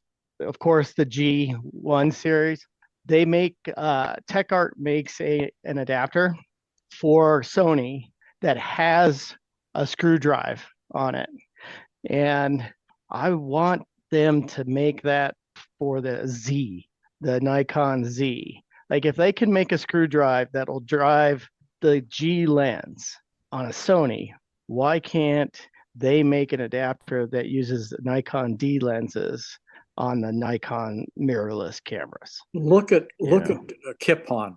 Look at Kipon to see what they have for Contax G lenses, because they made one that might have taken it to Leica. What about Metabones? I'm sorry? Metabones. Yeah, Metabones or Kipon, either of those two. I think somebody does make one. Yeah, so you could make G lens. No, so I'm getting it confused. So this is a Contax G lens that's autofocus, screw drive. Yes. And this is a Contax G adapter for Sony E. Yeah. With a screw drive in it. Well, what Kipon made was one that had a little thumb wheel. The thumb wheel did the focus. But you want to retain autofocus performance, right? You want to retain the I want. Oh, you want to make okay, all right. Right. Yeah. Did you? I don't know if you knew this. You can mount Sony E to Nikon Z. They make an adapter. Yes. The Nikon Z has such a narrow flange distance. You can actually adapt Sony lenses to Nikon. So if what I'm trying to say is if you have a Nikon Z and there's a lens you want to use like an Alpha or something, and you can't find an adapter to Nikon Z, you can get a Sony E adapter, then get another Sony E to Nikon Z adapter, and it will work fine and it'll focus infinity, but obviously there's no autofocus. So what you're looking for, Rafael, you want to retain I have that autofocus. Massive collection of AFD Nikon AFD lenses. I can't use on a Nikon mirrorless body. I will tell you this, and this is the last thing I'll say. I have a Yongnuo Canon EOS to Sony E autofocus adapter. I have the Nikon Z or Nikon F to Nikon Z autofocus adapter, the one Nikon actually made. And then I have the FTZ2, the second one. And then I have Nikon made the Nikon 1, their first attempt at a digital mirrorless system. I have an autofocus F to Nikon 1, which is crazy crop ratio, but it does retain autofocus. And in all three of those examples where you're adapting and retaining autofocus, it does work, but the performance is garbage. It's super slow. So like what ends up happening is even when I'm using a genuine Nikon AF F-mount lens on my Nikon Z, I point at something, it goes too far, too close, too far, too close, too far, too close. And then it eventually like finds the sweet spot and it settles in, but it is slow. So all I could tell you, Rafael, is even if you do find what you're looking for, there's a very high probability you won't be happy with the performance. So just manual focus and I would manually focus. You're going to save a lot of money. You will be able to manually see it. Turn on focus peaking because the Nikon does a great job with Nikon focus peaking. Another great tip is up front, there's a multifunction button that you could program to be whatever you want. You could map the digital zoom to that too. So you could have focus peaking on, and then you press the front button and it enables the digital zoom in the viewfinder. So you're even getting a magnified focus peaking for super precision. That's how I do mine. That's brilliant. That's a brilliant tip. Is there a reason why the adapters, like I just bought an adapter from Contax G to Fujifilm to Fuji X. Right. And it was like the $50 variety. Is the fact that I found that thing didn't work, is that the reason why the other adapters are $100 or more? Is because those Probably. work and the one I got doesn't. And remember, work is an objective term. Right. Too. Yeah. Right. Yeah. And technically, the cheaper adapters are usually manual focus, while the higher end, like I'm looking right now at Metabones, they've got a Contact G lens to a Fuji X-T adapter, and you're looking at $130 US. That one's most likely the electronic version. So it actually retains autofocus. Is that the idea? Yes. Right. And that's the hard part, is even when they do it and even when it works, the autofocus performance is really slow. Really, yeah. Yeah. I'd rather it be manual focus anyway. I bought the Photo Diox one, but the lens didn't want to mount properly. I don't know whether I just got a bum one, but it didn't want to mount properly, and then it didn't want to focus properly either when I did finally get it mounted. Yeah. Charles, that's happened to one of my buddies with that particular company or manufacturer. Right. So with Fuji adapters, I've always used the K and Concept ones and they work really, really well. And they're cheap. Which brand was that? K and F Concept. Oh, okay. Oh yeah, K&F Concept. Oh yeah. All right, guys. We're going to wrap this one up. Thank you guys all for coming. Great discussion. This truly was a random. I'm glad I made the promo be a whole bunch of question marks, because I think that summed up this one pretty nicely. So we will see you guys in 2 weeks. Or actually, no, I don't know what we're going to do for the next one. So we're going to aim for 2 weeks. I don't know if we're going to hit it. But that pushes us to really close to U.S. Thanksgiving, and then Christmas is coming. So we will definitely have at least 1 or 2 more episodes before the end of the year. But our schedules start to get more and more wonky, so I can't predict when the next one will be. But as always, the topics and discussions on the Camerosity podcast are influenced by you. This episode is a great example of that. Thank you guys for coming, and we'll see you next time. Good night, everybody. Thanks, guys. Good night, everybody. Have a wonderful week. Bye. Thank you.